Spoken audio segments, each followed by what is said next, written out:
Russia has lost more than 3,000 tanks since the beginning of the full-scale war against Ukraine. This figure was provided by German military analyst Richard Verreker. He believes that Russian troops are currently experiencing problems even with decommissioning old vehicles.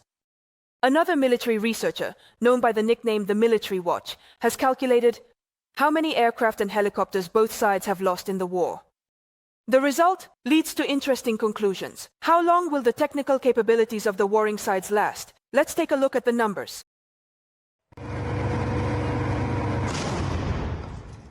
In these footage, a Russian T-90 breakthrough tank is firing at 5-story buildings in residential areas of Bakhmut during the assault on this Ukrainian city.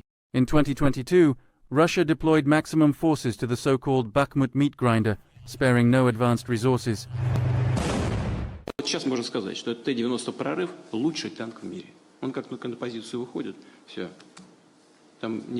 Thus, Putin praises the most modern tank inherited from the USSR. According to official data, just over 2,000 of them have been produced since the early 90s. At the same time, only a little over 200 vehicles were in service in Russia, plus some number in storage. Т-90 «Прорыв» лучший танк в мире. During the full-scale war, the ranks of tanks in Russian forces have significantly thinned. This is confirmed by numerous video footage. German military analysts estimated that at the beginning of the invasion of Ukraine, Russia had nearly 3,500 tanks at its disposal. According to average data from various researchers, by August 2024, approximately 3,300 of them have been lost. So why has Russia not run out of armor yet? Putin assures that production has increased significantly.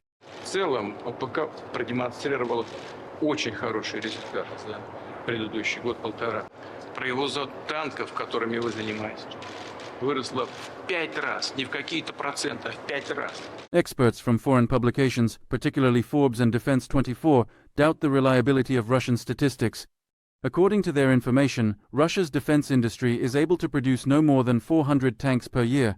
However, the Russians are also restoring decommissioned vehicles, bringing the total figure to 1,500. Satellite images confirm the depletion of stockpiles. Old vehicles, T-62s, which are over 50 years old, and even T-55s, produced during Khrushchev's time, have increasingly appeared in army ranks.